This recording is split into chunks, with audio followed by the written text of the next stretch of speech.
Buenos días chicos, como habíamos quedado, voy a continuar con esta clase que será grabada para que ustedes puedan seguir la secuencia y poder ustedes estudiar para el parcial. Habíamos hablado anteriormente que existen dos tipos de ácidos nucleicos, el ADN y el ARN. Los dos están constituidos por nucleótidos, solo que dentro de los tres componentes del nucleótido de cada uno varían. Recordemos que el ADN tiene desoxirribosa, su azúcar pentosa es la desoxirribosa, y además de eso el ADN es de doble hélice, es decir, se aparean los pares de base. Adenina, timina tienen dos enlaces de hidrógeno que se aparean y guanina, citosina tienen tres enlaces de hidrógeno que los aparean. Recordemos también que el ARN es de hebra simple y él tiene, en vez de timina, tiene uracilo, no tiene timina. Es hebra simple y su azúcar pentosa es la ribosa, por eso su nombre ácido ribonucleico. Habíamos hablado anteriormente que existen varios tipos de ARN. Está el ARN heterogéneo nuclear, está el ARN mensajero, está el ARN de transferencia, está el ARN ribosomal y está el ARN nucleolar. Ahora hablaremos, así como dijimos, de la estructura primaria, secundaria, terciaria y cuaternaria del ADN. Ahora hablaremos de la estructura primaria, secundaria y terciaria, pero hasta la terciaria, que tiene el ARN.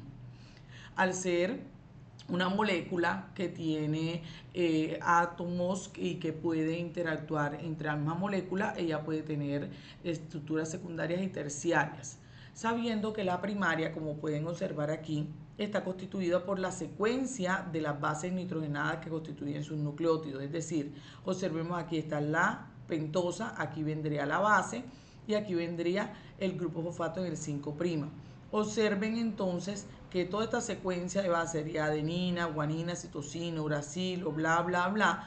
Todas estas secuencias de bases es lo que determina la estructura primaria del ARN.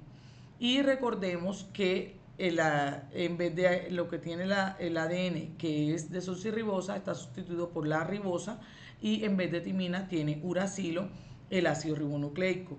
Es decir, así como hablamos anteriormente que la estructura primaria de las proteínas es la secuencia de aminoácidos, que la estructura primaria del ADN es la secuencia de sus bases nitrogenadas, de toda la secuencia, de todas las bases, aquí el ácido ribonucleico también tiene su secuencia de bases específica.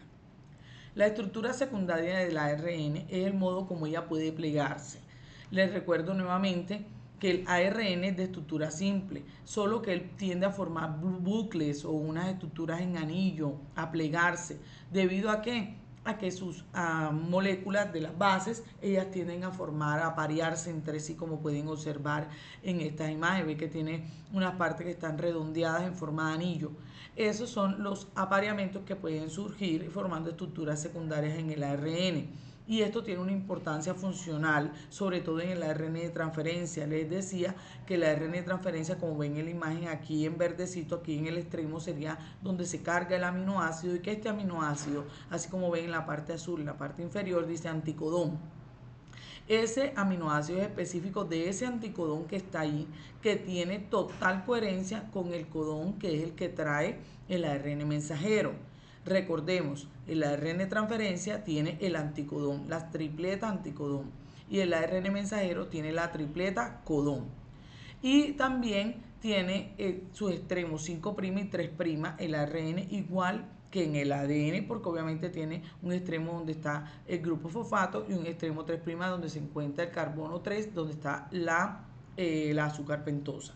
Entonces, la estructura secundaria del ARN, no crean que es doble hélice, él es simple, sino que tiende a plegarse por el apareamiento mismo y la necedad misma que tienen sus bases nitrogenadas de tender a buscarse unas con otras. Y la estructura terciaria del ARN está direccionada por el plegamiento complicado y tridimensional espacial que tiene la molécula del ARN, como lo pueden observar aquí, adquiriendo una forma tridimensional, como vemos aquí en azul. Esta sería la forma tridimensional real del ARN, teniendo sus bucles, sus formas de plegamiento específicas. Bien, entonces el ARN tiene estructura primaria, secundaria y terciaria, no tiene cuaternaria como si lo tiene el ADN. ¿Por qué era tan necesario hablar sobre el ADN y el ARN específicamente? Recordemos que están en el núcleo de la célula. La célula tiene dos mecanismos por el cual puede dividirse. Las células que son células somáticas, es decir, todas las células del cuerpo, las que nosotros tenemos en la piel, tenemos en el estómago, que tenemos en todos los tejidos musculares, ellas se dividen por mitosis. Esa división celular, que resulta en dos células hijas genéticamente idénticas a la célula original, se dan por este proceso, mitosis. Y las células que son sexuales, estamos hablando de óvulos espermatozoides, se dividen por un proceso diferente llamado meiosis. Se parecen muchísimo estos dos procesos.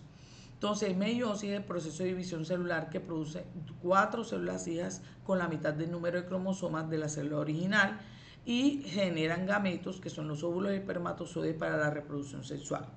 Porque es tan necesario que todo se mantenga en orden en la célula y que de esta manera todo lo que es la división celular, al mismo tiempo que la replicación del ADN, la formación del ARN y toda la síntesis de proteínas se dé de manera adecuada. Porque donde exista alguna falla en uno de estos procesos, en la replicación o en la transcripción o en la síntesis de proteínas, eso hace que la célula se vea alterada. Esto, vean aquí el cuadro azul, podemos observar una célula que tuvo un proceso de división normal en esa primera división, pero después en una segunda división una célula se dividió bien, pero la otra quedó con una lesión, una alteración, y esa alteración fue detectada. Al momento de ser detectada, entonces ella entra en un proceso de muerte celular programada o suicidio celular, o llamado apoptosis, es decir, la muerte es agendada, todo es organizado, todo es muy ordenado por un proceso de señalización y la célula muere. Pero en caso tal, esto es la fase, pues, panorama más óptimo y lo que muchas veces ocurre en nuestro cuerpo. Les recuerdo nuevamente que todos los días morimos, todos los días nacemos, porque así como se mueren nuestras células, también hay unas células que van produciéndose. Y siempre hay una tasa basal de error, de lesiones, solo que cuando es detectada, esas células entonces entran a muerte celular. Veamos en la figura abajo, nos muestra que hay división de una célula pero cancerosa. ¿Por qué? Porque esa alteración no logró, se pasó el chequeo de ciclo celular, se pasó el chequeo de apoptosis y esa célula no logró pasar por muerte celular. Entonces, ella logra perpetuar esa alteración. Veamos aquí en la segunda mutación va adquiriendo más mutaciones, más alteraciones, y eso provoca que la célula con tantas mutaciones y un crecimiento descontrolado que ella lleva, una proliferación descontrolada, origina un proceso tumoral, es decir, un tipo de cáncer que puede invadir incluso otros tejidos. Entonces, por eso es que tiene que existir una fidelidad y un control muy, muy fino en todo el paso de la información genética.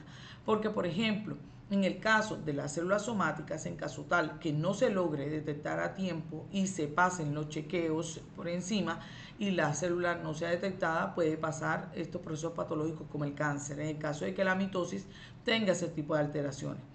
Pero si existe falla en la meiosis, estamos hablando de las células sexuales, eso puede llevar a trisomías y a monosomías. Trisomía es un cromosoma de más en la carga genética, es decir, pensemos un poco en el síndrome de Down. El síndrome de Down es una trisomía 21, es decir, tiene 3 cromosomas, es decir, tiene uno de más, porque lo normal es que sean dos apenas, porque son 2 homólogos. Y este tiene uno más en el 21. Por eso hay una sobrecarga de información y se da lugar a ese fenotipo, esas características que tienen las personas con síndrome de Down. Entonces, trisomía es un cromosoma de más y monosomía es un cromosoma en falta, debido a que en el proceso de división no hubo una buena separación de los cromosomas y quedaron algunas células sin la carga genética adecuada, y por eso da lugar a un cromosoma en falta, que es la monosomía. Y también da lugar entonces a procesos patológicos, algunos síndromes.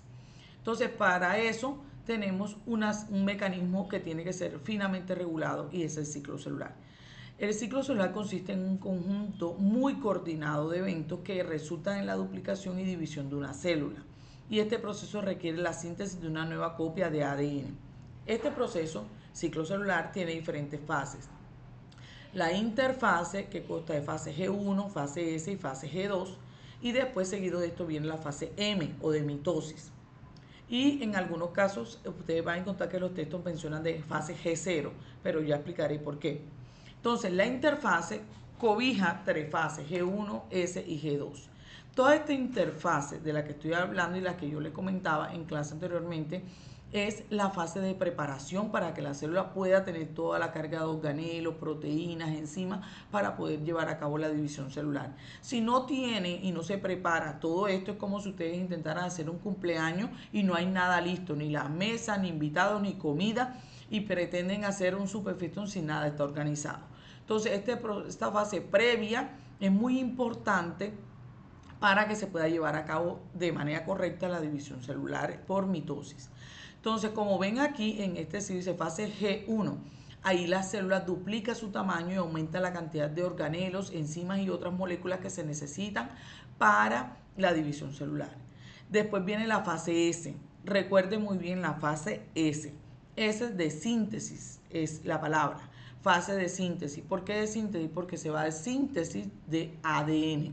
Es la duplicación del ADN y las proteínas que están asociadas para que se generen dos copias de la información genética totalmente igual. Es decir, que en esta fase S es donde se va a dar la replicación del ADN y ya la veremos que incluye esa fase de ADN. Entonces, en la fase S se tiene que duplicar la molécula de ADN para poder tener la información correcta, igual, para que cuando se carguen las células hijas sean iguales a la célula madre. Y la fase G2 se da entonces otro proceso de organización de la célula, de formación de estructuras necesarias para la división, que empieza a montarse, a ensamblarse, todas las proteínas, y ya empiezan a aparecer algunas características, como por ejemplo los cromosomas empiezan ya como a condensarse y ya verse como hilachas un poquito más gorditas, más robusticas, porque empieza ya a señalizarse que va a empezar la mitosis o proceso de división celular, o también llamado fase M. Entonces aquí en la mitosis incluye profase, metafase, anafase y telofase. Esto entonces lleva a que cuando se separen los dos juegos de cromosoma, posteriormente le sigue un proceso de citocinesis, de células cinesis de división. El citoplasma se divide y da lugar a dos células hijas totalmente idénticas a la célula madre, que corresponde aquí, porque en la fase S se dividió en material genético totalmente igual para ellas. Y algunas células pueden pasar a fase G0, que era la que les mencioné inicialmente. Algunas células pueden seguir el ciclo normal, otra vez seguir fase G1, S, G2, bla, bla, bla, y otra vez dividirse. Pero hay algunas que pueden mantenerse en G0, como algunas células del hígado o las neuronas. Es una fase en la que la célula queda como si estuviera dormida, latente. Allí, bajo ciertos estímulos o condiciones de señalización, es que empieza a dividirse otra vez. Pero muchas de las células de nuestro organismo tienen que pasar por esa fase G0. Bien, entonces hay múltiples señales que van a decirnos cómo va a suceder esta fase de división, y la entrada y salida del ciclo celular manteniéndose coordinado y totalmente estructurada para que se evite la proliferación descontrolada de la célula. Ahora les voy a hablar específicamente, como dice aquí esto en amarillo, la duplicación del ADN y las proteínas asociadas, para que ustedes entiendan cómo se replica el ADN o se duplica.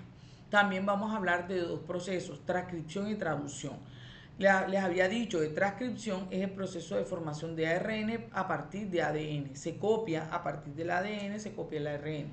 Y la traducción es la formación de proteínas según la información del ARN mensajero, es decir, la información que trae el ARN mensajero de allá del núcleo. Recordemos que le pusieron una capuchita y una cola de poli A para protección, viajó al citoplasma y se ensambla entre las dos unidades subunidades del ribosoma, y va a quedar allí para que empiece el proceso de señalización de la síntesis de la proteína.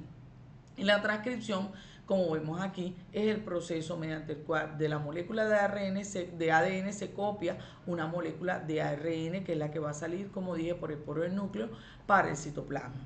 Entonces, estos procesos, transcripción y traducción, se dan en la interfase.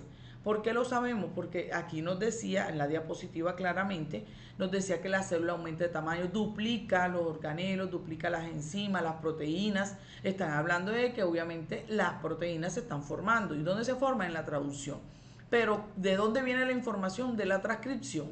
Entonces, toda esta fase de interfase cobija transcripción, traducción y replicación del ADN, que es lo que vamos a ver a continuación. Quiero que vean este video de la transcripción y la traducción para que pueda ser entendible para todos ustedes, y de esa manera igual voy a montar el video en el aula extendida para que todo el mundo lo vea y pueda ser fácil para ustedes el entendimiento de esta clase. Entonces, prestemos mucha atención y espero que después desde sus celulares o desde su computador puedan mirarlo detenidamente.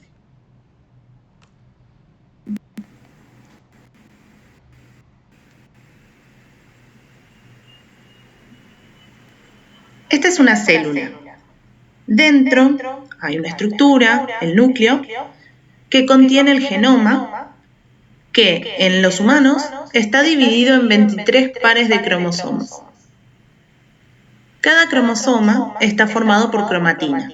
Esto es una hebra larga de ADN que está empaquetado alrededor de unas proteínas llamadas histonas.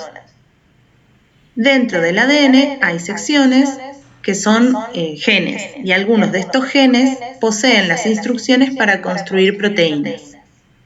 Cuando un gen es activado, una enzima llamada ARN polimerasa se une al extremo inicial del gen. Esta se desplaza a lo largo del ADN, creando una hebra de ARN mensajero a partir de bases que se encuentran en el núcleo. El código del ADN determina el orden en que esas bases libres se van agregando al ARN mensajero. Este proceso se llama transcripción.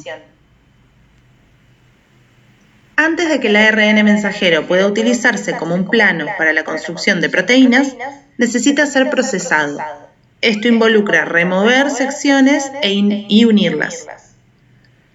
Luego, el ARN mensajero sale del núcleo hacia el citoplasma y se encuentra con fábricas de proteínas llamadas ribosomas. El ribosoma se une al ARN mensajero y va a leer el código de esta hebra para construir una cadena de aminoácidos. En el ser humano hay 20 tipos distintos de aminoácidos que forman las proteínas. Moléculas de ARN de transferencia llevan a esos aminoácidos hacia el ribosoma. El ARN mensajero se lee de a 3 bases por vez. A medida que cada triplete o codón se lee, el ARN de transferencia entrega el aminoácido correspondiente. Este se agrega a una cadena de aminoácidos y una vez que el último aminoácido es agregado, esta cadena se pliega formando una estructura compacta que es la proteína. El proceso por el cual la información copiada en el ARN mensajero se utiliza para sintetizar las proteínas se llama traducción.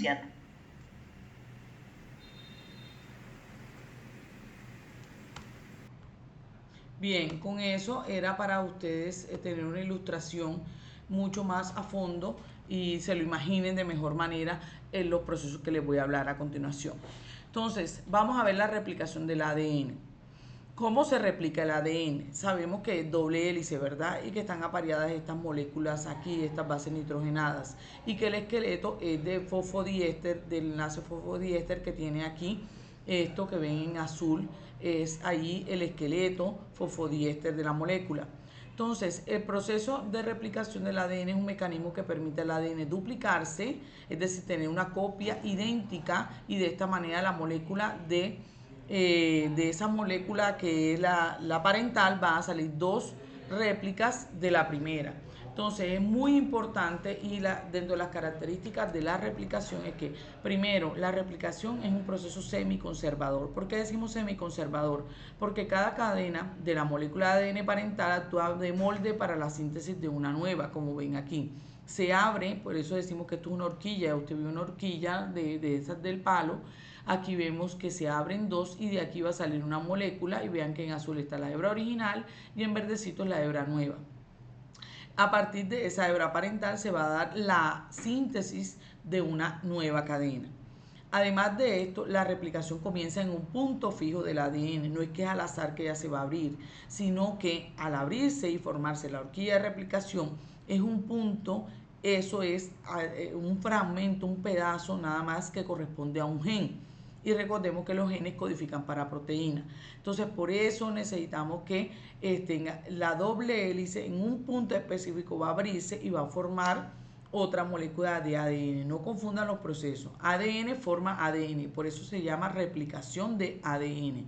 Después veremos los demás procesos, no se confundan con transcripción y traducción. La replicación comienza en un punto donde la hebra parental se desenrolla y forma una estructura de lazos. Y esos extremos se denominan horquillas de replicación, que es esta que nos muestra la imagen. La replicación es bidireccional. Recordemos que ambas hebras, como es una doble hélice, son antiparalelas. 5' a 3' y la otra es al revés, de 5' a 3'. Por lo tanto, como están al revés, igual se tiene que dar la replicación para ambas. Entonces el proceso se desarrolla hacia los dos extremos de la cadena. En cada lazo, los extremos horquilla de la replicación avanzan en un proceso de síntesis hasta que se completa la copia. Solo que en la hebra que es rezagada es un poco más lenta. La síntesis va a desarrollarse, como dice aquí en el punto 4, se desarrolla en dirección 5' a 3', que es lo normal. Es fácil para las enzimas direccionarse en eso, en esa forma. Es como si usted fuera por una carretera y se sabe perfectamente esa ruta y sabe que por ahí no hay hueco, no pasa nada, es muy liso y esa siempre ha sido la dirección o la preferida que usted toma. Entonces esas enzimas reconocen, esas que van a ayudar para la replicación, actúan en esa dirección, tienen afinidad por esa dirección 5', 3'. Solo que existe un problema: si las hebras son antiparalelas, ¿quién entonces se encarga de la que está del lado contrario, está al revés? Toda esa situación es imposible debido a la limitación de las enzimas, porque ellas reconocen esa dirección. Entonces la solución es que una cadena se va a dar de una manera continua y la otra es discontinua. Por eso encuentran ustedes en los textos que dice hebra rezagada. ¿Por qué rezagada? Algo rezagado que está atrasado, es más lenta, porque todas las enzimas van a poderse mover pero por retazos. Aquí ven, observen en esta que tiene aquí la estructura que está en rojo, unas flechas en rojo y unas en verde. Para que esta se pueda dar la replicación, va a hacerse por fragmentos. ¿Cómo fragmentos? Esos fragmentos, como fueron descritos por dos científicos apellido Okazaki, se llaman fragmentos de Okazaki. Van a darse la replicación por fragmentos y va cosiéndose, va polimerizándose y colocando todas las bases que corresponden, pero por fragmentos. Recordemos que si algo lo voy a hacer por fragmentos, pues me demoro más. Entonces, por eso se llama hebra rezagada. Entonces, estas que van por pedazos van a demorar un poco más que la otra. Entonces, pero en ambos lados la dirección de la replicación es la misma. Entonces es bidireccional y van a ocupar o van a cumplir su deber una serie de enzimas que en ambas lo procesan. Entonces la síntesis semidiscontinua es otro punto. ¿Por qué semidiscontinua? Repito, de 5 a 3' no hay ningún problema. Ella va caminando y no hay ningún problema, y la hélice, la hebra va creciendo muy, muy bien, pero esta está retrasada. Esta tiene que sintetizarse por fragmentos y es lo llamado fragmentos de Okazaki, es decir, le colocan unos pedacitos de ARN. Le colocan un cebador o primer, así se le llama, cebador o primer. ¿Por qué? Porque es como un cebo. Como las enzimas no reconocen eso, pero ellas tienen que pegarse de algo porque ya no hay síntesis de nuevo, o sea, de la nada ellas no van a poder coser, polimerizar. Entonces por eso le ponen unos fragmenticos de ARN pequeños y a partir de ahí la enzima va cociendo, va polimerizando, como lo vemos aquí. Va creciendo, lo que está en rojo es porque está creciendo eso, pero entonces va creciendo a paso lento, por eso decimos que es semidiscontinua, y la otra, esta que estamos hablando por fermento Kawasaki, es rezagada, se demora más. Por eso decimos las 5 características de la replicación. La replicación es un proceso semiconservador. 2, la replicación comienza a un punto fijo del ADN. 3, la replicación es bidireccional. 4, la síntesis de ADN se desenrolla en dirección 5' a 3'. Y quinto, la síntesis de ADN es semidiscontinua. Bien, aquí veremos todas las enzimas que participan en la replicación. Este es un proceso que es complejo e involucra muchas enzimas. Lo voy a hablar de manera general, pero recordemos que la replicación en eucariotas es mucho más compleja que en procariotas. Las bacterias no requieren todo ese complejo y de tantas enzimas porque su genoma es muy cortico, es pequeño. En cambio, del eucariota es mucho más amplio, más extenso. Entonces va a requerir muchas más enzimas, pero no quiero complicarnos mucho con todo eso para que no se vayan a embolatar más. Lo que sí quiero que les quede claro es que es mucho más largo el genoma, obviamente, eucariota, y va a requerir muchas más enzimas que estén asociadas. Además de eso, va a tardarse más que la replicación de ADN que tiene una bacteria. Entonces, en orden de aparición tenemos las helicasas. Esas helicasas van a facilitar la apertura de las cadenas, la separación de cadenas. Les vuelvo y les menciono que adenina y timina están por 2 enlaces de hidrógeno y guanina y citosina se unen por 3 enlaces de hidrógeno. Por lo tanto, esos puentes de hidrógeno tienen que romperse. Eso lo ayuda a hacer unas helicasas que van a permitir que se abra la horquilla de replicación. Después vienen unas topoisomerasas. Como dice aquí, evitan superenrollamiento del resto de la molécula. Piense por lo menos en el cable de teléfono que es muy enrollado. Si usted lo trata de abrir, él vuelve a su posición original. Imagínese el superenrollamiento tan fuerte que tiene la molécula de ADN porque él tiene un superenrollamiento. Recordemos que está asociado con en el caso de los eucariotas, tiene una cantidad de histonas y están formando los nucleosomas y los nucleosomas forman los solenoides y todo eso tiende a volverse a enrollar y quererse esa torsión tan grande, va a volverse a querer tomar su posición original. Entonces, las topoisomerasas son las que van a aguantar la topología de la molécula, por eso se llaman topoisomerasas, para que pueda acceder ahora sí las proteínas y las enzimas para que pueda darse la replicación correctamente. Otros tipos de proteínas que colaboran en que esa torsión no se vuelva a dar es las proteínas que impiden la unión de las hebras en la replicación, y estas proteínas son llamadas las proteínas SSB, Single Strand DNA Binding Proteins. Esas son las que evitan que las dos nuevas hebras vuelvan a reunirse y formen los puentes de hidrógeno, porque ya lo van a querer hacer, pero hay que aguantarlas. Entonces la SSB se va a encargar de eso. Otras enzimas son las enzimas que sintetizan los cebadores de ARN, y son las enzimas llamadas primasas. Van a crear fragmentos de más o menos 10 nucleótidos de ARN. Recordemos que les dije que son pequeñitos y son cebadores o primers para que puedan darse la replicación. Ya les dije que las enzimas a ciegas no funcionan, no pueden hacerlo de nuevo, de la nada. Ellas necesitan que exista algo, una presa, un cebo del cual ellas empiecen a polimerizar. Entonces primero le tienen que poner un cebador o primer para que empiece la polimerización. Y después entonces actúan en su orden, así como lo venimos hablando, la ADN polimerasa. Ella, que es la ADN polimerasa 3 en específico, pues tiene varios nombres, pero en general la ADN polimerasa es la que se va a ocupar de polimerizar, de colocar todos los nucleótidos, todos uno a uno, para que siga el orden de la secuencia. Si hay una adenina, pues voy a colocarle complementaria a timina.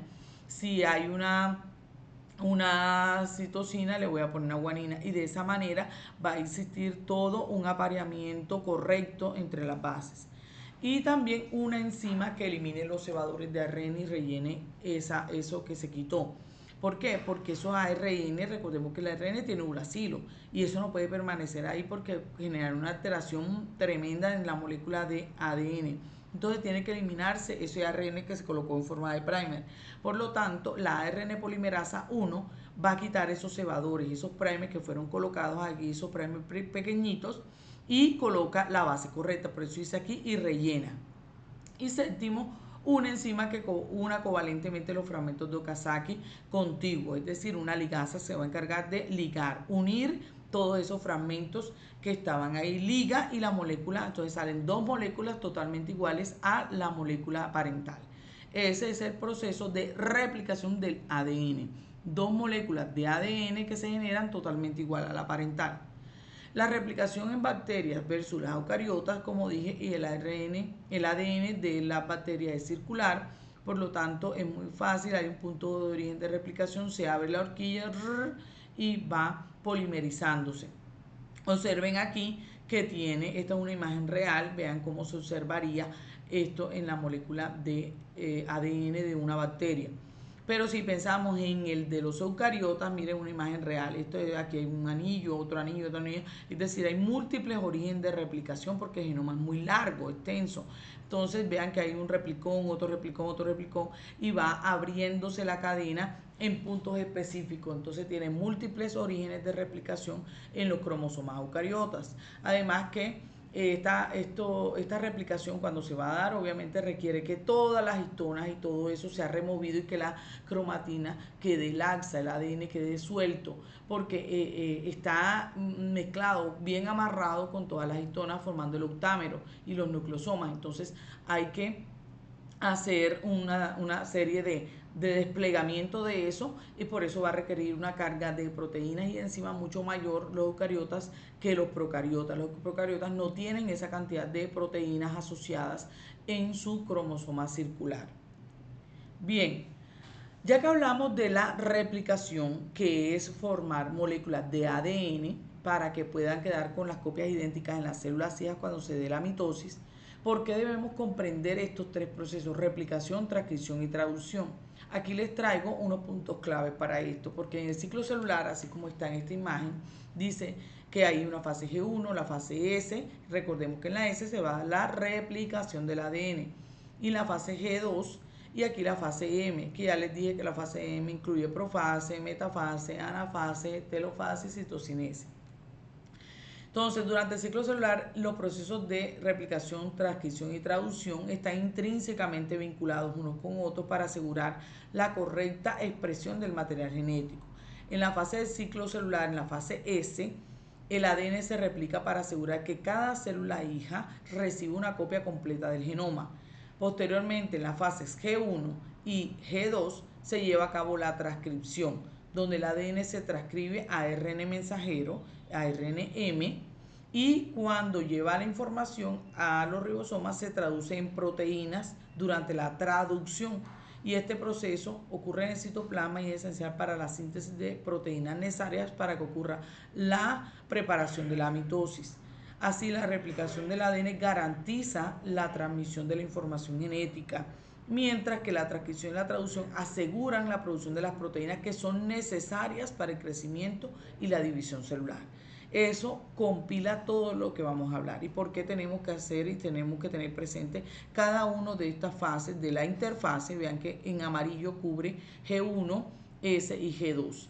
Y este, que es el proceso M, fase M, es decir, mitosis, ocurre en todas las fases que nosotros conocemos para finalmente pasar a la citocinesis con la generación de dos células hijas totalmente igual a la célula madre, que algunas pueden seguir en el ciclo y otra vez replicarse y replicarse y replicarse, y otras van a pasar a un estado de quiescencia o G0 de latencia, donde esperan señalización para volver a iniciar el ciclo.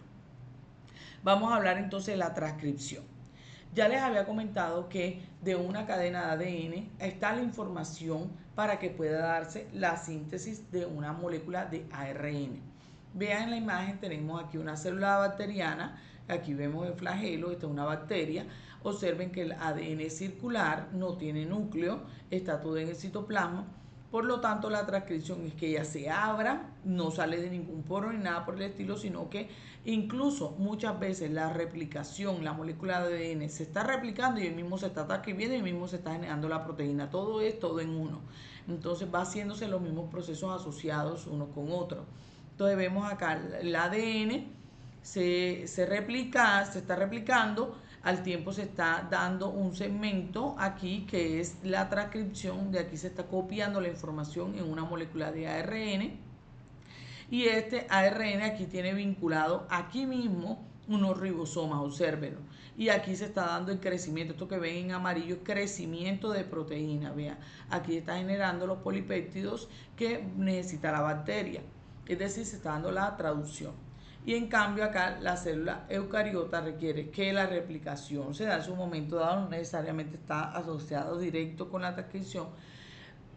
La transcripción, cuando cierto segmento, es decir, un gen de la molécula de ADN, se transcribe una copia de ese segmento expresamente, un punto de origen, en el cual de ahí hasta cierto punto se va a copiar, se copia una molécula de ARN y después pasa por un procesamiento, modificación. Recordemos que este ARN es un ARN primario o ARN heterogéneo nuclear, que pasa por un proceso de procesamiento, le quitan los intrones y quedan empalmados solamente exones, y ahí sí trae toda la información correcta, ensamblada, empalmada, para que pase al citoplasma. Le colocan la capucha, le colocan la cola de poli A, sale por el poro del núcleo, llega a los ribosomas y en los ribosomas se ensambla. Aquí viene con su codón, el ARN mensajero tiene la tripleta codón, y va llegando los ARN de transferencia con el respectivo aminoácido, y entre aminoácidos se van formando los enlaces peptídicos y va creciendo la cadena.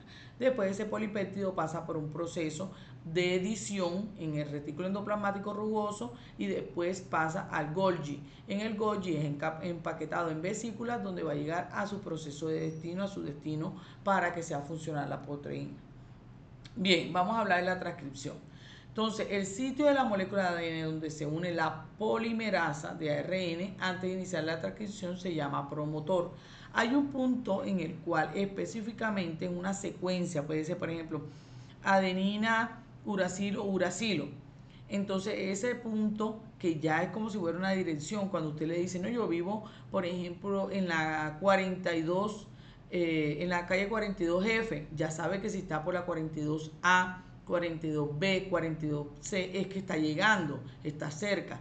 De la misma manera acá hay un sitio promotor de secuencias, una secuencia que le va a indicar a la ARN polimerasa.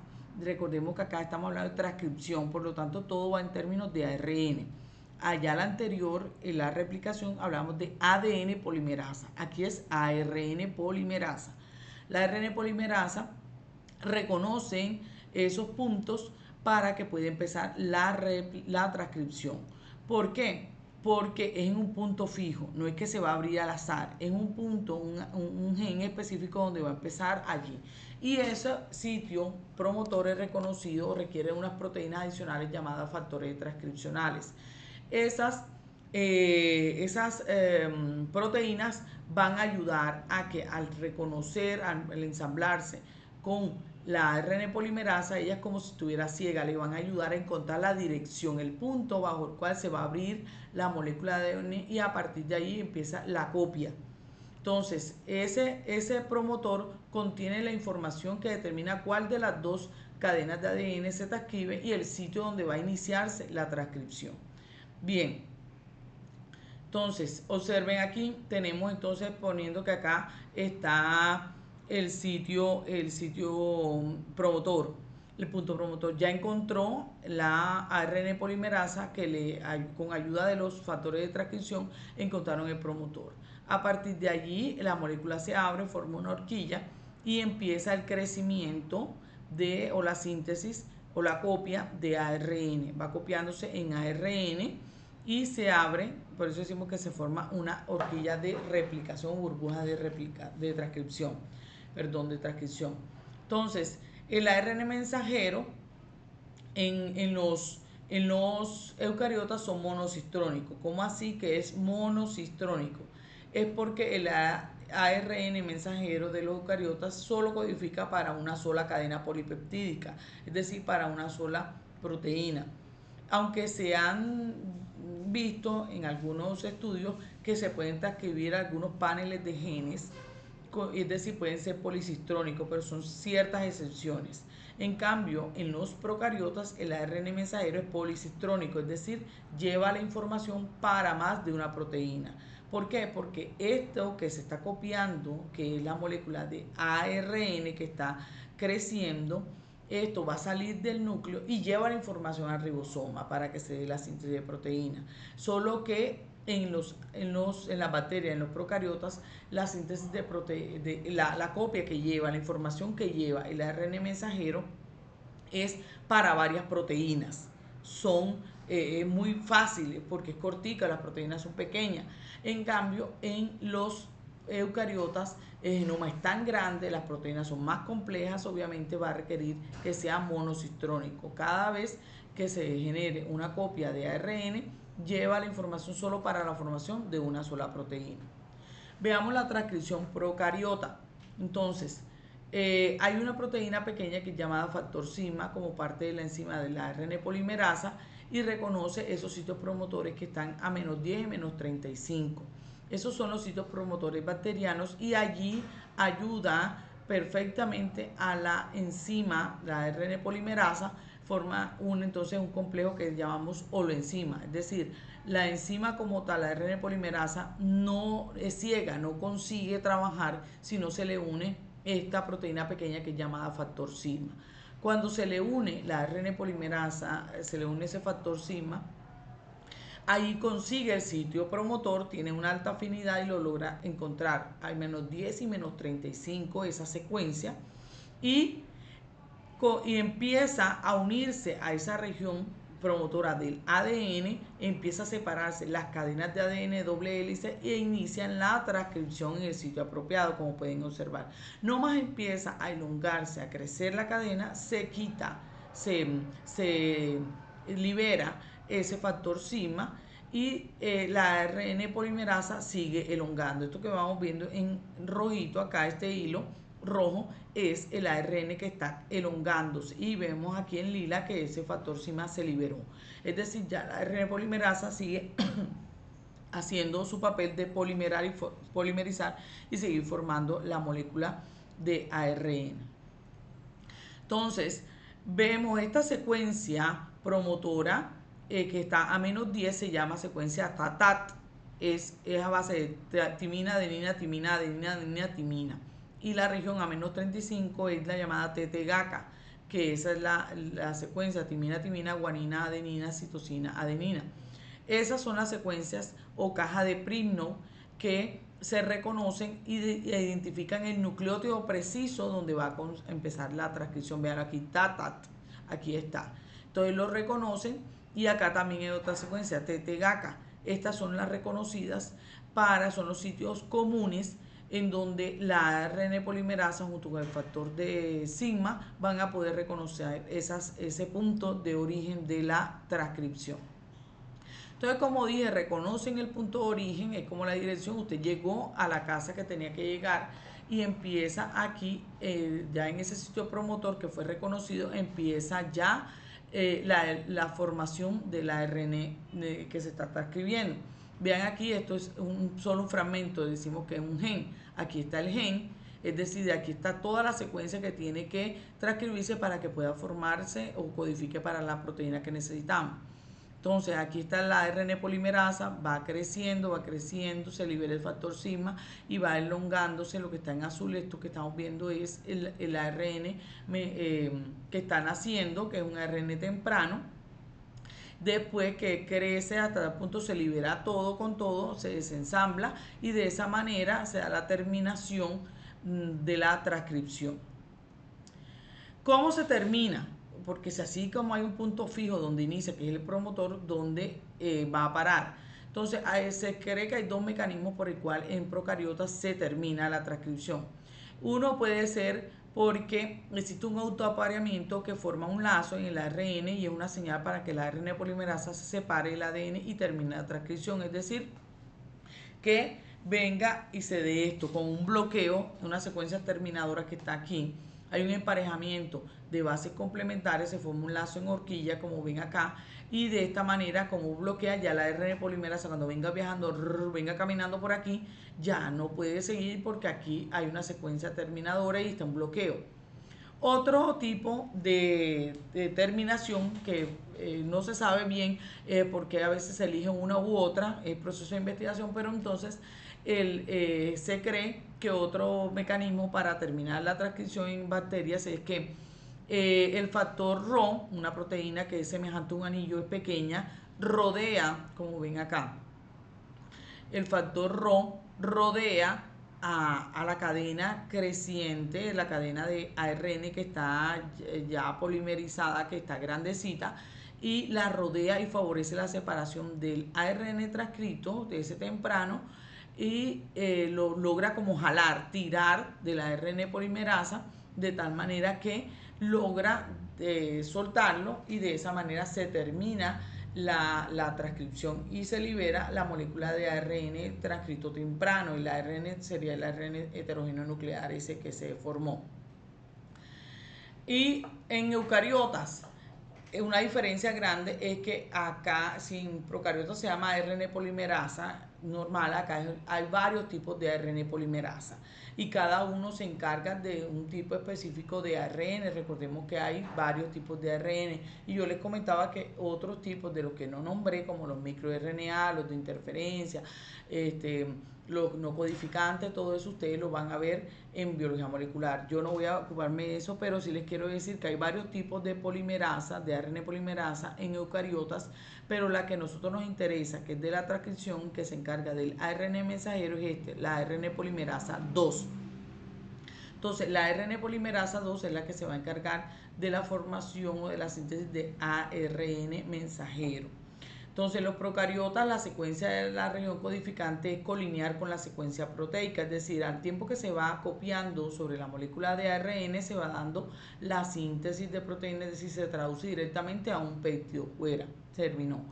Y en eucariotas, por el contrario, la secuencia que se está formando en la transcripción no necesariamente es colineal con el péptido que se está sintetizando. El ARN debe ser procesado, modificado para eliminar los intrones, dejar solo los exones y hacerle la modificación de la coli capucha que salga por el poro nuclear al citoplasma. Entonces eso no ocurre en las bacterias. Las bacterias van haciendo todo directamente. La transcripción eucariota, lo que vimos ya era procariota y era muy sencillo.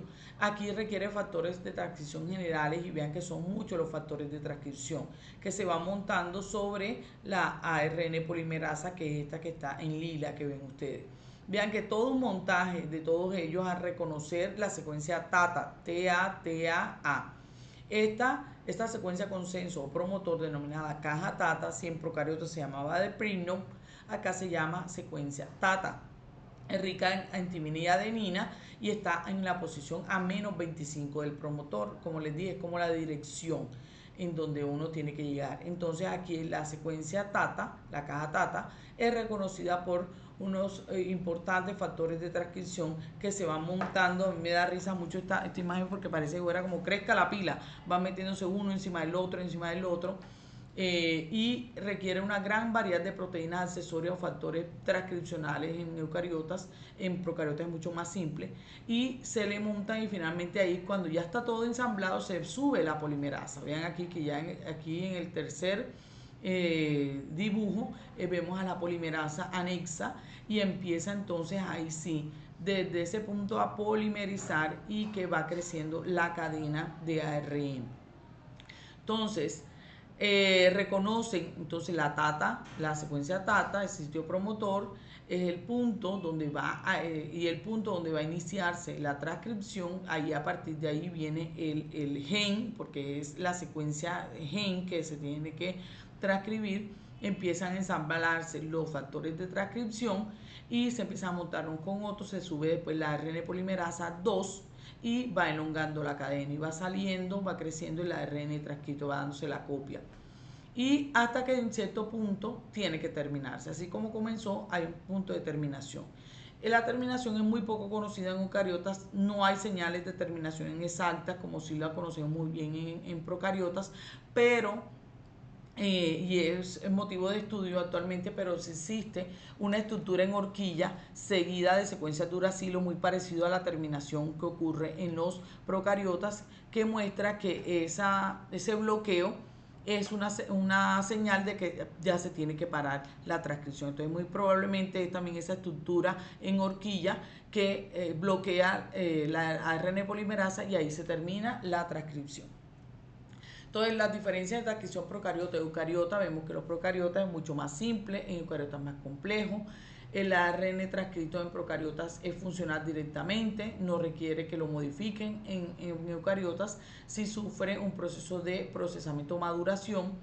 En los procariotas el ARN mensajero se empieza a traducir según van transcribiendo, se va haciendo la síntesis de proteína ahí mismo. En cambio, acá en los eucariotas los ARN mensajeros deben ser transportados al citoplasma para ser traducidos. En los procariotas interviene solo un tipo de ARN polimerasa. En los eucariotas hay 3 tipos de polimerasa: la ARN polimerasa 1, la ARN polimerasa 2, la ARN polimerasa 3, y cada una se encarga de transcribir un tipo de ARN en particular. Solo que a nosotros nos interesa el que transcribe la proteína, la ARN polimerasa que está encargada de la transcripción de ARN mensajero, que es la 2. El ARN mensajero en procariota es policistrónico, es decir, que tiene la información para varias cadenas polipeptídicas. En los eucariotas el ARN mensajero es monocistrónico, es decir, codifica para una sola cadena polipeptídica. En los procariotas la señal de terminación es una secuencia palindrómica, y acá es la caja de Prinnow, que es la TT-GACA, y acá la secuencia de terminación puede ser TT-ATT. Mentira, la secuencia de terminación en procariotas puede ser una señal de uracilos, que es la de la terminación. Y ejemplos de señalización de esto, de las secuencias de promotoras, está la caja de Prinnow, que es la TATAT y la TT-GACA en la transcripción procariota. Y para el inicio de la transcripción en los eucariotas se le llama caja Horner-Goldberg, que es la secuencia TA, es decir, TATA. Entonces en los procariotas no existe maduración del ARN, el ARN no le pone ni cabeza, ni cola, ni caperuza. En el ARN mensajero no tiene intrones en los procariotas, no es necesario hacerle splicing, ya veremos qué es el splicing. Y al mismo tiempo el ARN mensajero, cuando se está generando, es decir, se está copiando de ADN a ARN, se está produciendo el mismo la síntesis de proteína. Muy bien, ahora, ¿cómo pasa esa maduración del ARN? Ya les había comentado que le colocan una adición de una caperuza o casquete, que es un extremo 5 metilado, le colocan un grupo metilo, aquí una metilguanosina, y le colocan una cola de poliA. Es una cola que le va a ayudar para que sea más estable y para que no vaya a ser detectado como si fuera algo anormal. Eso por efectos de protección y para que sea más estable el ARN mensajero cuando salga del núcleo.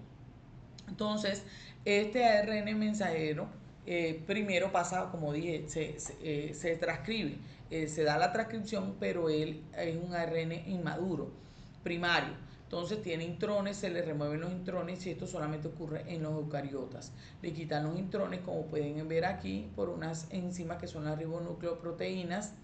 Le van a quitar esos intrones y empalman solo exones. Los exones son los que contienen realmente la información necesaria para la síntesis de proteína, por eso son los que nos interesan.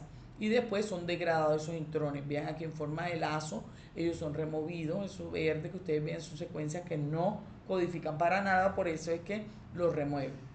Y ahora sí, al empalmar los exones, que son las secuencias que realmente tienen la información necesaria para la síntesis de proteína, ahora sí pasa ese ARN maduro, sale del núcleo para los ribosomas a iniciar la traducción. ¿Cómo se da la síntesis de proteína? La síntesis de proteína, si ya dijimos que en el ciclo celular, en la fase S, se da la replicación del ADN, si decimos que en G1 y G2 hay transcripción, esa transcripción tiene un objetivo y es que después de ese ARN mensajero llegue a los ribosomas para que se dé la síntesis de proteína. ¿Para qué necesitamos estas proteínas? Pues para que la mitosis se pueda dar, para que pueda darse el ciclo celular. Entonces vean que no es algo que sea al azar, sino que es algo que es muy importante que ocurra. Entonces, esto tiene una serie de etapas, la síntesis de proteína. Tenemos la traducción síntesis de proteína, mediante el cual la información codificada en el ARN mensajero se va a utilizar para ensamblar una cadena de aminoácidos formando una proteína. Es decir, aquí está el ARN mensajero, tiene la cola de poliadenina, la capucha que es un extremo metilguanosina, es decir, una base que está metilada, y de allí el objetivo es llegar a los ribosomas para ensamblar una proteína. Es decir, aquí llega esto que ven en lila, sería, vean que es 5', 3'. En lila, este es el ARN mensajero que lleva la tripleta codón. Y totalmente coherente a esto llega aquí un ARN transferencia, que es el que lleva la secuencia anticodón y viene cargado con un aminoácido. Y de esa manera, en un sitio llamado sitio EPA, ya lo miraremos, vean que aquí dice EPA. Aquí van entrando los ARN de transferencia, cada uno cargado con su aminoácido, de tal manera que empieza a crecer y crecer y crecer la cadena polipeptídica. Entonces, esta síntesis de proteína tiene una serie de etapas. Primero, ¿cómo se inicia? Entonces, ya viene el ribosoma de allá, sale del núcleo y viene de allá del núcleo está en citoplasma, llega a los ribosomas y enseguida hay una señal, la cual es leída por el ribosoma, en el cual se ensamblan en el ARN en el sitio de inicio de la traducción. Los ribosomas tienen 2 unidades, recordemos, tanto procariotas como eucariotas tienen 2 unidades. Como ya les había dicho, que es como si hubieran 2 panes, en el cual el jamón, en donde va a quedar allí clavado el ARN mensajero, va a ser en toda la mitad. Entonces el ribosoma se ensambla sobre el ARN mensajero y entonces una molécula de ARN de transferencia que tiene el anticodón complementario se une al codón de inicio. ¿Cuál es el codón de inicio? Vean aquí. El ARN mensajero que ya llegó al ribosoma tiene una secuencia que es AUG, una tripleta, adenina, uracilo, guanina. Eso es llamado el codón de inicio. Ese codón de inicio codifica para el primer aminoácido que viene correctamente cargado en un ARN de transferencia, que es la metionina. Véanlo aquí. Entonces viene aquí perfectamente con la coherencia del anticodón.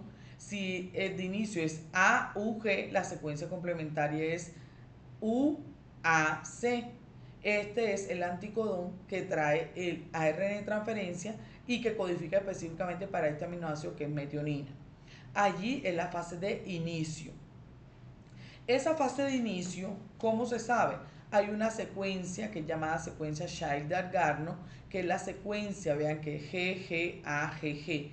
Esa es la secuencia de donde va a partir, es el punto de inicio de todo lo que trae el ARN mensajero, es el punto, la señal que a partir de allí es donde va a empezar a crecer, a ponerse todos los aminoácidos para que vaya creciendo.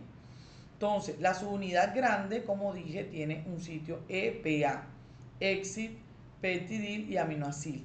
Es decir, aquí va a venir, ya dijimos que este es el codón de inicio AUG, que codifica para metionina, y aquí viene y se coloca en el sitio P, porque es de peptido, donde va a empezar a crecer la cadena. Después va a venir otro transferente que va a traer otro aminoácido y se va corriendo, se van corriendo y va saliendo para acá. Exit es salida, es decir, este que está aquí, que es el UAC, va a salir para acá en exit y va rodándose de tal manera que se va dejando el puesto libre para que vaya llegando otro transferente y otro y la cadena siga creciendo. Entonces, para el inicio de la traducción, para que se empiece la síntesis de proteínas, ya dijimos entonces que hay un codón de inicio. La aminoacil ARNT sintetasa asegura que cada ARN de transferencia venga cargado con el aminoácido correcto. No puede ser al azar que se ponga. Esta es la enzima, la aminoacil ARNT sintetasa, y se va a encargar de que justamente el aminoácido que corresponde a ese anticodón va a estar cargado aquí. Observen, esto requiere energía, por eso se obtiene ATP. Y aquí este ARN de transferencia, observen en forma de trébol, aquí en la parte superior tiene cargado el aminoácido específico que corresponde a ese anticodón. Ahí existen de hecho unas 20 aminoácidos RNT sintetasas para que pueda cada una encargarse de un aminoácido específico, porque son enzimas que son muy específicas para cada aminoácido. Entonces, en dicha unión, cada vez que se va poniendo un aminoácido acá, se consume ATP. Entonces, ¿cómo se elonga? Si ya se inició, porque encontraron el codón de inicio, ¿cómo va creciendo? El ribosoma entonces va, aquí está el sitio EPA, lo habíamos dicho, y el ribosoma recorre el ARN mensajero de 5 a 3' leyendo los codones, va pasándose. Cada codón especifica un aminoácido que es traído por el ARN de transferencia que corresponde, y los aminoácidos se unen mediante enlace peptídico uno con otro, alargándose la cadena. Es decir, aquí ya está el de la metionina, entonces como está en el sitio P, después pasa al sitio E, sale y vaya entrando otro. Aquí vean, observen que entró otro tipo de ARN de transferencia. Entonces entró con otro aminoácido que es, por ejemplo, prolina, y se unió aquí, o enlace peptídico, un aminoácido con otro. Y esta unión de un aminoácido con otro es catalizada por la enzima peptidtransferasa. Ella ayuda a la formación del enlace peptídico entre el grupo amino del aminoácido RNA transferente entrante en el sitio A de ribosoma y el grupo carboxilo que está en el sitio P. Aquí el otro ARN de transferencia que tiene el otro aminoácido, entonces ese aminoácido tiene su sitio carboxilo y aquí se une gracias a la ayuda de la peptidtransferasa. Entonces sale el que ya fue cargado, sale y deja el espacio libre. ¿Cómo se da la terminación?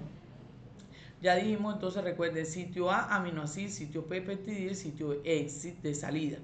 Entonces, acá no se le ve en la imagen, no se ve el sitio E, pero bueno, ya ustedes saben que hay un sitio de salida. ¿Cómo se da la terminación? Si ya está creciendo, observen acá, tenemos que el proceso continúa hasta que el ribosoma encuentra un codón de terminación. Él va leyendo en el ARN mensajero todas las tripletas, pero hay un punto que ya, o sea, ¿esto qué es? Entonces hay un punto en el cual hay unas señales de terminación que son unos codones, es una secuencia UAA, UAG y UGA. Esos codones de terminación indican que no corresponden a ningún aminoácido, no hay algún ARN de transferencia que va a cargar esos aminoácidos, esos codones. Entonces, por lo tanto, empieza en la señal para reclutar factores de transcripción. Se van poniendo en esos sitios y eso facilita la disociación de ribosoma, que se van quitando las dos unidades y que se libere la cadena polipeptídica que ahora sí está completa. Entonces observen aquí, se bloquea esto, aquí hay una secuencia UAG, vean la que UAG, un código de terminación, cualquiera de estos que está aquí, o UAA, UAG o UGA, son las secuencias terminadoras. Aquí se pone un factor de liberación y al ponerse allí obstaculiza y esa es la señal para que empiece a liberarse. Observen aquí que se soltó el polipéptido, se suelta, se desmonta las unidades grandes de la pequeña, vean cómo se libera todo y se ve todo el mundo, Mickey Mouse, todo el mundo para su house y algunos de estos que están aquí, estas unidades, estos ARN de transferencia, todo esto a veces se recicla, vuelve y se usa, vuelve a ensamblarse, otras veces no, pasa por un proceso de liberación total dependiendo de las necesidades de la misma célula. Entonces aquí vemos, observen aquí cómo está el codón, el anticodón, cómo creció la cadena y cómo fueron liberándose después cada uno con el codón de terminación. Entonces, como dije entonces, en el ciclo celular tiene todas estas fases. La fase G1, la fase S y G2 son los componentes o son las fases de la fase de interfase. Ahora veremos qué ocurre en cada uno de ellos para que sea de esa forma. Porque si bien ocurren eventos muy importantes, pues tienen que controlarlo. Porque imagínense donde pase de la replicación y se dividió, y vamos a ver que no hubo un punto que checaran el ADN si realmente le removieron los uracilos porque pusieron unos primer allí y eso quedó allí, un uracilo en una molécula de ADN fatal. Entonces hay que reparar el daño. Entonces hay que remover, modificar, todo eso ocurre por puntos de chequeo. Entonces el ciclo celular es un conjunto de eventos que están muy regulados en la célula para que ella pueda crecer y dividirse en 2 células hijas. Y este ciclo consta de fases como la fase G1, que es crecimiento y preparación para la síntesis de ADN. La fase S, la síntesis de ADN y replicación del genoma. Y la fase G2 es la preparación para la división celular. La fase M es la de mitosis, donde se divide el núcleo. Y allí entonces se separan los cromosomas seguido de la citocinesis y se divide el citoplasma. Entonces todo esto nos va a permitir que la célula funcione de manera correcta, y en caso tal que no exista una reparación o que algunas proteínas estén dañadas o porque algunos procesos están distorsionados, entonces va a pasar por muerte celular o apoptosis, que es lo que veremos de último. Entonces el ciclo celular, como dije, es un conjunto de sucesos o eventos que conduce al crecimiento de una célula y la división en 2 células hijas. Comprende la interfase, que es la duplicación de los componentes de una célula madre, que comprende la fase G1, que es la síntesis de ARN y proteínas. Aquí estamos hablando que se da la transcripción y se da la traducción. La fase S es la duplicación de ADN, que es la replicación, y en la fase G2 también se sigue dando muchas veces la traducción. Se hacen los preparativos para la próxima mitosis, se siguen sintetizando proteínas, se sigue sintetizando o copiando ARN y haciendo todos los pasos que son previos para que se pueda dar la mitosis. Y la fase M comprende o la fase de mitosis o de meiosis. Ya dijimos que mitosis es el proceso secuencial que comprende profase, prometafase, metafase y telofase, y después viene la citocinesis, división en 2 para las células que son somáticas, células del cuerpo, no las células que son sexuales, no para óvulos ni espermatozoides. Para óvulos y espermatozoides está la meiosis, que es exclusiva de los organismos que se reproducen sexualmente. Hay 2 divisiones aquí. Aquí, si la mitosis es solamente una sola, la meiosis tiene meiosis 1 y meiosis 2. Aquí se van a generar 4 células haploides, que son las células son las células sexuales y son necesarias para el organismo. Nosotros vamos a hablar solo de mitosis. ¿Cómo ocurre la regulación del ciclo celular? Porque ya dijimos que es muy importante que se dé la transcripción, que se dé la replicación, que se dé la síntesis de proteína, pero ¿quién regula que todo esté correcto, que esa proteína esté bien, que ese ARN quedó bien transcrito, que la molécula de ARN no tiene lesiones?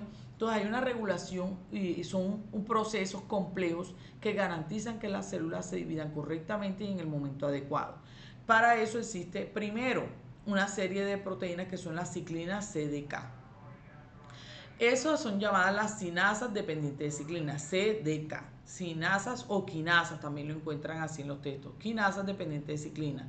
Las CDK son enzimas que cuando se unen con ciclinas pueden activarse y desencadenan los eventos específicos del ciclo celular. Es decir, que una CDK siempre va a requerir una ciclina que se le anexe, como lo vemos aquí. La ciclina está en verde, en rojo está la CDK.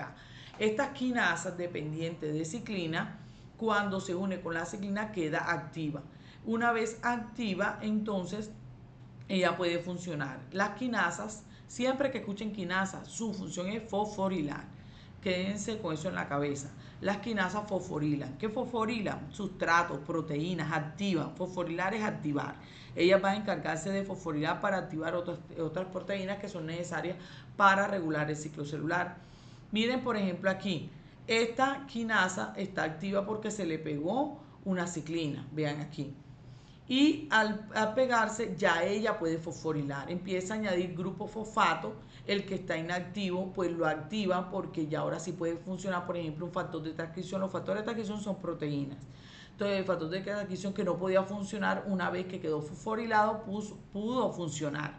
Y en ese caso, como lo fosforiló, pues puede avanzar el ciclo celular, lo activó. Entonces esos son los modos de poder frenar o de poder atajar o poder activar algunos puntos en el ciclo celular para que se pueda dar correctamente. Las ciclinas tienen una particularidad, como son llamadas ciclinas, es decir, cumplen un ciclo. Ellas cuando ya cumplen el ciclo de poder activar a la quinasa, pues ellas son ubiquitinadas. ¿Qué es ubiquitinar? Pegarle unos grupos ubiquitín. Esta es una forma de la célula de marcar una proteína para que pueda ser señalizado de que tienen que degradarla. Siempre que usted grábese eso, hablen de ubiquitinar, es porque la van a degradar. Ya hasta ahí fue. Entonces, ubiquitinar es añadirle esos grupos ubiquitín para que se señalice que ella debe pasar por un proceso de degradación por el proteosoma, es decir, por unas proteínas que son proteolíticas que se encargan de degradarla. No más cumple su función, por eso dice ciclina, cumple su ciclo de poder activar, de pegarse con la CDK, con la quinasa, y la quinasa empieza a fosforilar y ella se degrada después. Otro punto de control, aparte de las CDKs con la ciclina, está el punto de control de G1 hacia la fase S. Entonces, aquí están los ciclos, la interfase G1, S, G2 y aquí está mitosis. Todos estos puntos tienen unos retenes, les digo yo, como unos chequeos aquí. De la fase de G1 para que fase a S tiene que verificarse. Entonces, aquí en este punto de G1 a S se verifica si la célula ha crecido lo suficiente, si el ADN está intacto y no hay ninguna alteración.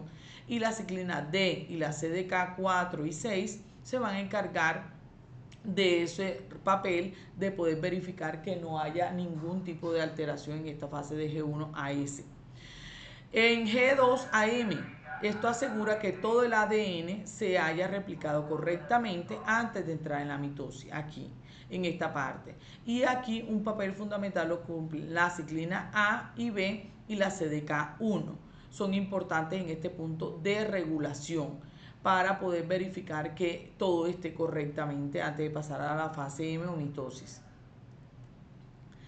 También entonces, si ya estamos en G2 y va a encontrarse, ya va a empezar y empiezan los cromosomas a quererse, ya no están como viéndose como hilachitas, sino que ya van a querer ya formarse un poquitico más gorditos, más robusticos. Entonces hay unas proteínas que regulan que todo en el uso, que son esas fibras en las cuales se van a pegar los cromosomas para que puedan viajar a la placa ecuatorial, que son estas imágenes que vemos acá del checkpoint de mitosis. Ven ustedes que al adherirse ahí tiene que estar correcto, que ellos se adhieran bien, que el cinetocoro, que es la parte central, unas partes proteicas que tienen los cromosomas, que el centrómero esté correcto, que esos microtúbulos estén bien para que puedan adherirse. Entonces, en ese punto se llama control del ensamblaje del uso. Durante la mitosis se verifica que todos los cromosomas estén correctamente unidos al uso mitótico antes de que se separen esas cromatinas, porque donde se lleguen a separar y no están bien adheridos, pues el cromosoma se pierde, no pasa a la célula viva porque no se adhirió.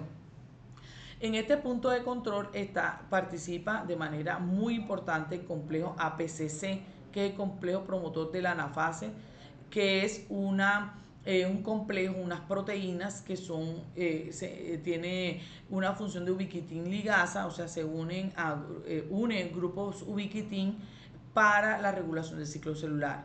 ¿Cómo funciona esto? Este complejo promotor de la anafase, APCC, viene y ubiquitina, le marca a esta proteína que es la securina para que ella sea degradada. Cuando ella la manda para que la degraden, ella se libera aquí de la separasa. Cuando libera esta, ahora ella sí puede escindir, separar a las coecinas y de esta manera permite que las cromátidas hermanas se separen y se muevan hacia los polos opuestos en la célula y así se inicia la anafase. Es decir, que en la profase los cromosomas se asociaron, se pegaron al uso mitótico. Después en la metafase ellos fueron alineados en la placa ecuatorial como lo vemos aquí. Y en la anafase este complejo APCC cumple un rol principal que es poder ubiquitinar a la proteína securina y cuando la ubiquitina, que la degradan, separasa queda libre. Y separasa ahora activa a las coecinas, que ellas van a poder separar esto. Vean que aquí están, estas cromátidas están pegadas una con otra. Ahora como la coecina está funcionando, se logra separar y ahora sí logran viajar. Miren, se separaron las cromátidas y van viajando a los extremos de la célula, de tal manera que ya da pie para la anafase. También en la regulación del ciclo celular participa la proteína P53. P53 llamada el guardián del genoma, porque detecta daños en el ADN y también puede tener el ciclo celular en G1 para permitir la reparación del ADN, o incluso si no se pudo reparar, pues mandar a apoptosis si el daño es irreparable.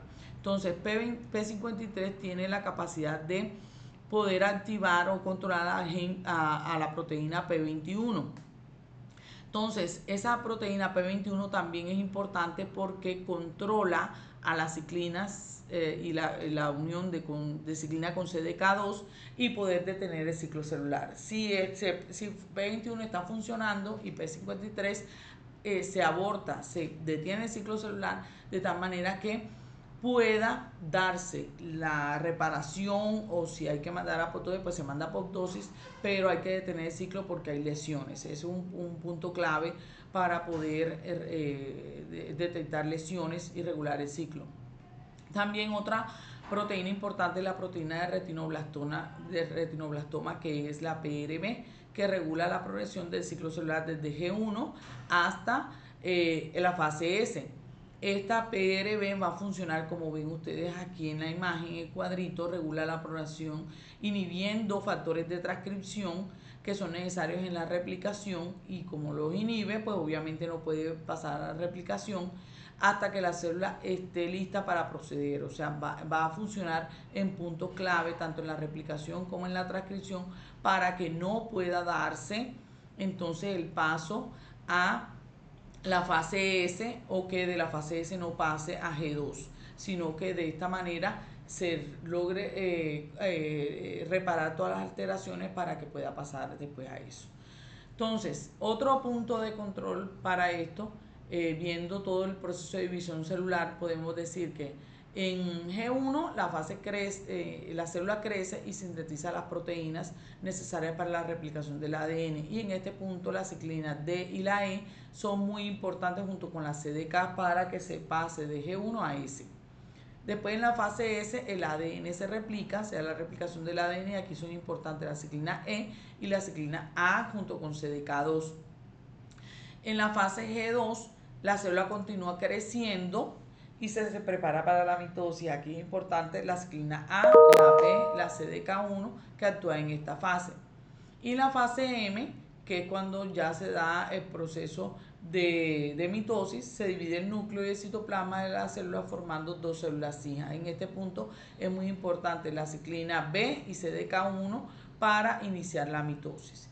Eso es de manera general lo que precede en la interfase. Entonces, interfase G1, S, G2, se dan esos controles. Si todo salió bien, pues pasa entonces a la mitosis.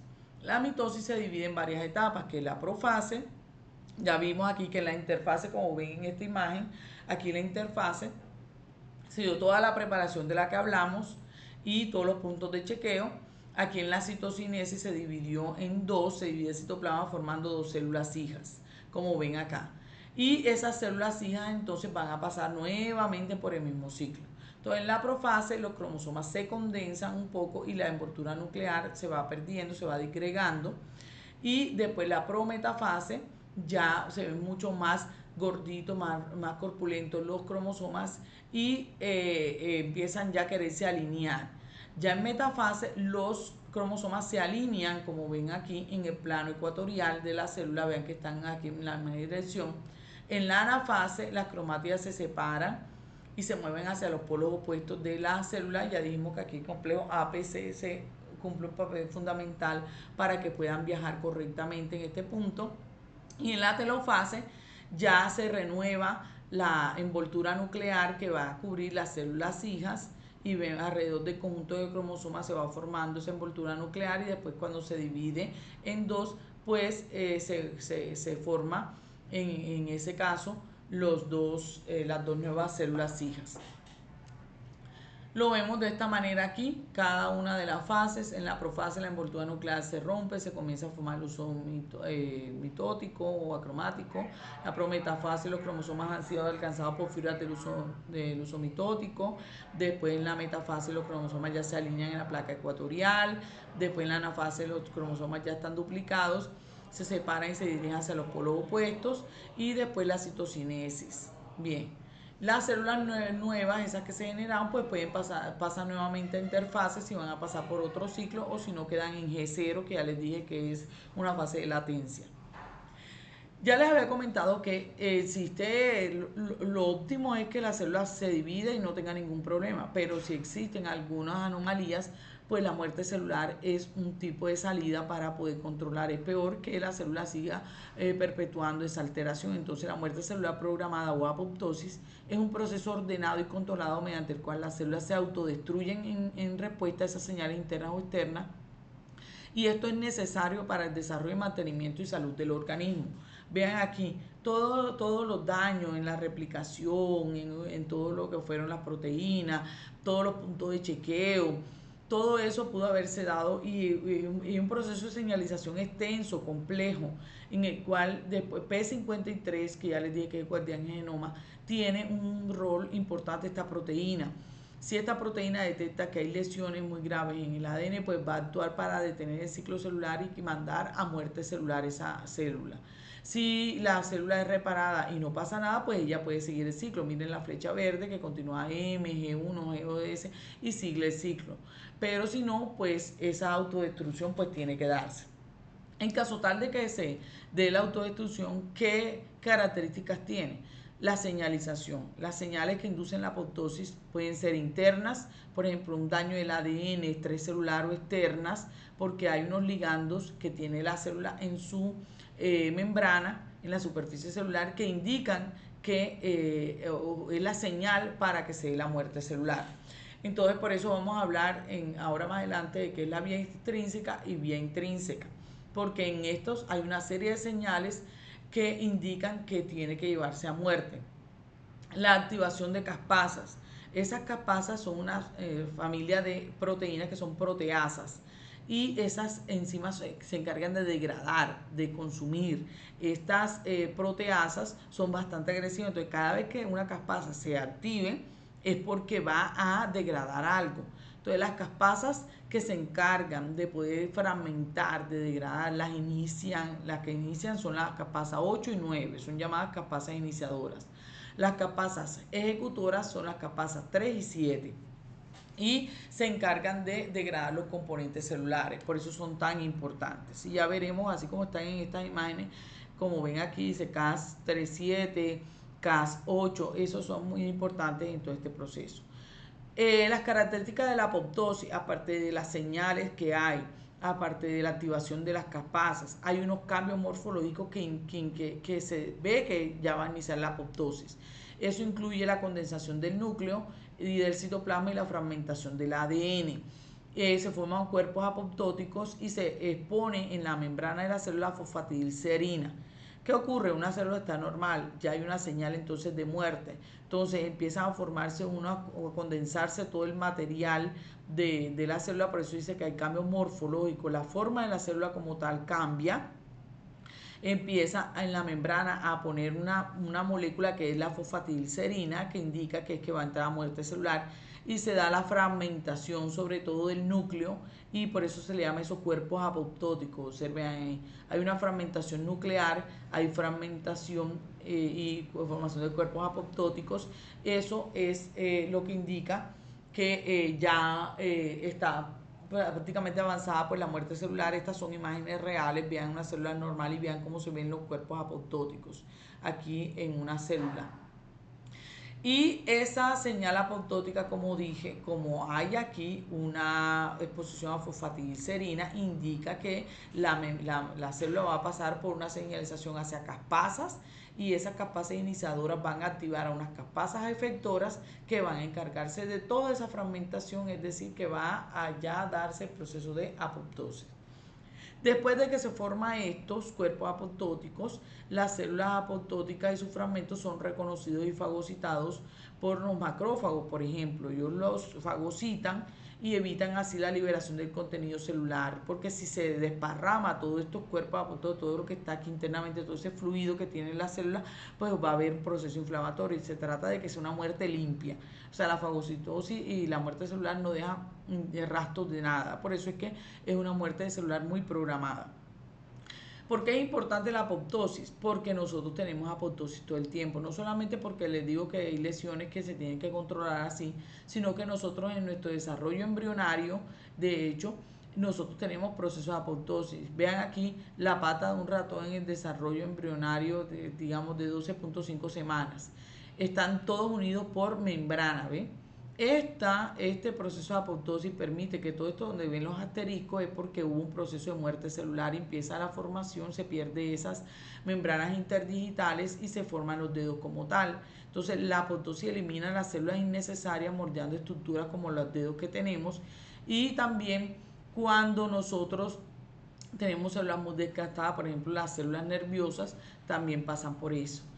El mantenimiento de la homeostasis, la apoptosis, regula el número de células en tejidos y en los órganos, eliminando células dañadas o que ya están muy viejas, y como tienen muchas lesiones, porque entre más vieja una célula, pues más lesiones, más errores tiene, porque así, eso siempre pasa, es el proceso normal del ciclo. Entonces vamos a morir poco a poco, y esas células tienen que ser eliminadas y mueren por apoptosis. Para mantener el equilibrio, pues, es decir, la homeostasis, tiene que darse esta muerte celular. También es una forma de prevenir enfermedades, porque elimina las células con daño del ADN, previniendo las mutaciones que pueden llevar a cáncer.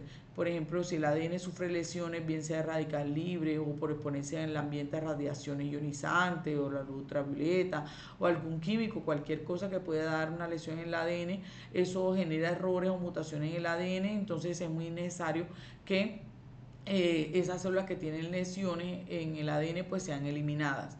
También en respuestas al estrés, al daño, en situaciones que hay mucho daño celular o estrés excesivo, la apoptosis previene la acumulación de células defectuosas que pueden comprometer la función del tejido.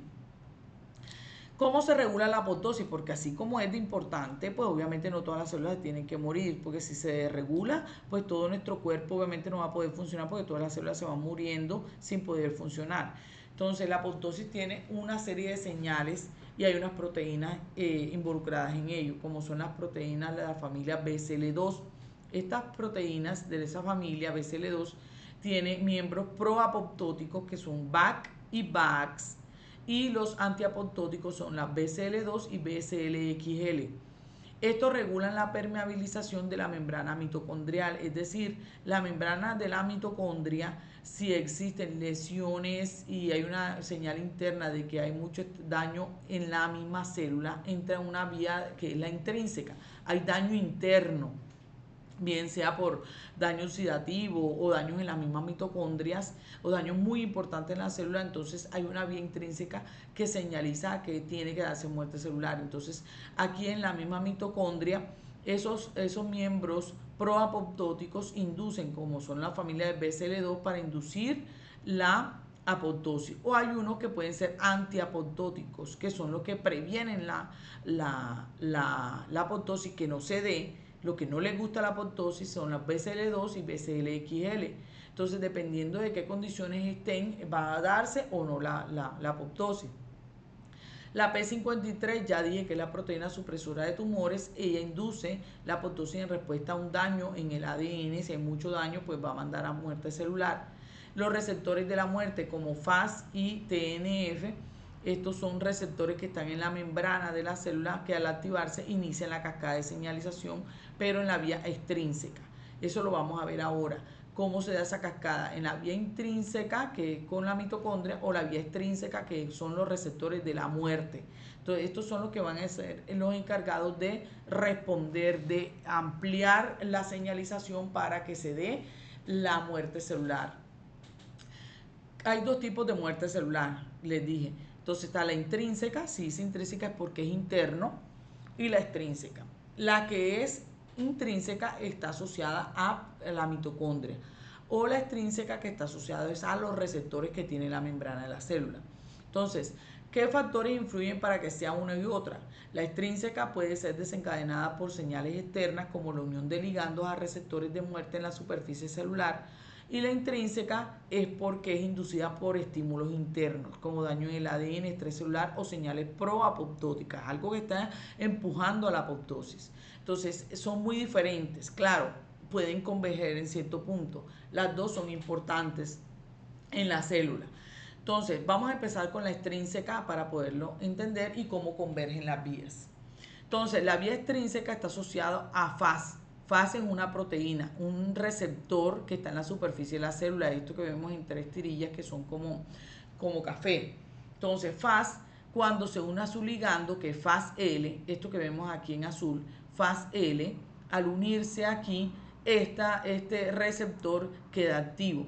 Al momento de quedar pues un poco activo, inmediatamente hay una señalización de que FAT, que es FADD, es una proteína que es adaptadora que se une al receptor FAS después que este se activa y sirve como un puente para poder reclutar y activar otras proteínas proapoptóticas. Por eso decimos que la vía extrínseca está asociada a receptores de la muerte. ¿Cuál receptor de la muerte? FAS.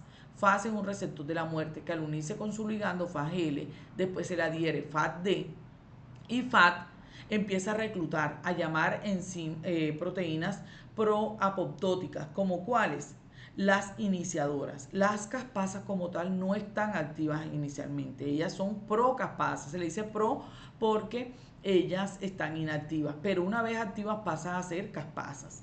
Entonces, esta procaspasa que ven aquí, que está en forma de morado, esta está inactiva, al quedar activa pasa a ser caspasa 8 y recordemos que la caspasa 8 es iniciadora, inicia el proceso de señalización masiva con las otras caspasas para poder dar la fragmentación, lo que es realmente los factores proapoptóticos para la muerte. Entonces, la caspasa 8 queda activa después a la caspasa 3 porque es procaspasa 3, está inactiva. Cuando ya la activa pasa a caspasa 3 y una vez activa, que como dije, la caspasa 3 y 7, 3, 6 y 7 son caspasas que son ejecutoras. Esas caspasas son ejecutoras y se encargan de la fragmentación de sustratos, la fragmentación del núcleo, es decir, del proceso de apoptosis como tal. Entonces se desencadena ese proceso del que hablamos, ya empieza a fragmentarse el núcleo, a formarse unos cuerpos apoptóticos y después se da el proceso de fagocitosis por parte de los macrófagos que fagocitan esas células y listo, se degradó. Esta es la vía extrínseca, ya les dije que está asociada al receptor de la muerte que es FAS. Y ahora la intrínseca, que por lo menos un daño masivo en la mitocondria, en la célula, daño en el ADN, un daño oxidativo tremendo, entonces es activado por parte o por la misma mitocondria. Entonces la mitocondria tiene un proceso de señalización, ella tiene aquí unas asociadas o muy cerca, unas proteínas que son las proteínas VAX y BAC, que recordemos son proteínas proapoptóticas, les gusta la apoptosis. Entonces, esta proteína BAC y VAX, sobre todo VAX, va a formar un poro aquí en la mitocondria. A este poro, cuando lo abre, se libera el citocromo C, es una proteína pequeña. Sale el citocromo C de aquí, de la mitocondria, y este citocromo C, esta proteína, se va a unir a una proteína pequeña que es APAF1. Cuando se une con APAF1, después a esta unión se le va a sumar la procaspasa 9, que una vez que se une aquí citocromo C, APAF1 y procaspasa 9, la procaspasa queda activa, es decir, se forma caspasa 9, queda como caspasa 9 y se forma un complejo que es llamado el apoptosoma. Obsérvenlo aquí, que no es más que la unión de citocromo C, veanlo en verdecito, la unión de APAF1, que está en azulito y moradito aquí, y la unión de la procaspasa 9. Se unen estos tres y forman el apoptosoma.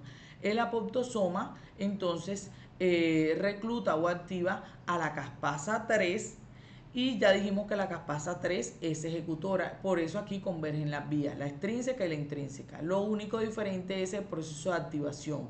Por un lado la extrínseca por receptores de la muerte y la intrínseca por el papel que juega BAC y BAX en ese proceso de formación de la apoptosoma.